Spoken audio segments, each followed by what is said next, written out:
ಕುಮಾರಸ್ವಾಮಿ ಕೊಲೆ ಪ್ರಕರಣದಲ್ಲಿ ನಟ ದರ್ಶನ್ ವಿರುದ್ಧ ಸುಪ್ರೀಂ ಕೋರ್ಟ್ ಮೆಟ್ಟಿಲೇರಲು ಸರ್ಕಾರ ಅಸ್ತು ಎಂದಿದೆ. ದರ್ಶನ್ ಜಾಮೀನು ರದ್ದಿಗೆ ಮೇಲ್ಮನವಿಗೆ ಸರ್ಕಾರ ಗ್ರೀನ್ ಸಿಗ್ನಲ್ ನೀಡಿದೆ. ಮೇಲ್ಮನವಿ ಸಲ್ಲಿಕೆಗೆ ಗೃಹ ಇಲಾಖೆ ಅಧಿಕಾರಿಗಳಿಂದ ಪೊಲೀಸ್ ಇಲಾಖೆಗೆ ಆದೇಶ ಸಿಕ್ಕಿದೆ.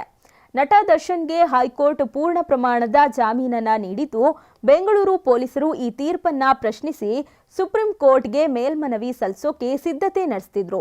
ಮೆರಿಟ್ಸ್ ಆಫ್ ದಿ ಕೇಸ್ ಮೇಲೆ ಸುಪ್ರೀಂ ಕೋರ್ಟ್ಗೆ ಮನವಿ ಸಲ್ಲಿಸೋಕೆ ಪೊಲೀಸರು ಸಿದ್ಧತೆ ನಡೆಸಿದ್ದು, ನಟ ದರ್ಶನ್ ಸೇರಿ ಎಲ್ಲ ಆರೋಪಿಗಳ ಜಾಮೀನು ರದ್ದು ಕೋರಿ ಪೊಲೀಸರು ಸುಪ್ರೀಂ ಕೋರ್ಟ್ ಮೊರೆ ಹೋಗಿದ್ರು.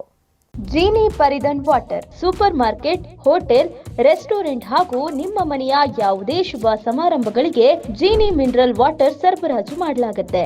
ನಟ ದರ್ಶನ್, ಪವಿತ್ರ ಗೌಡ ಸೇರಿ ಎಲ್ಲ ಆರೋಪಿಗಳಿಗೆ ಹೈಕೋರ್ಟ್ ಇತ್ತೀಚೆಗೆ ಜಾಮೀನನ್ನ ಮಂಜೂರು ಮಾಡಿತ್ತು. ಈ ಮಧ್ಯೆ ನಟ ದರ್ಶನ್ ಸರ್ಜರಿ ಮಾಡಿಸಿಕೊಳ್ಳದೆ ಆಸ್ಪತ್ರೆಯಿಂದ ಡಿಸ್ಚಾರ್ಜ್ ಆಗಿದ್ರು.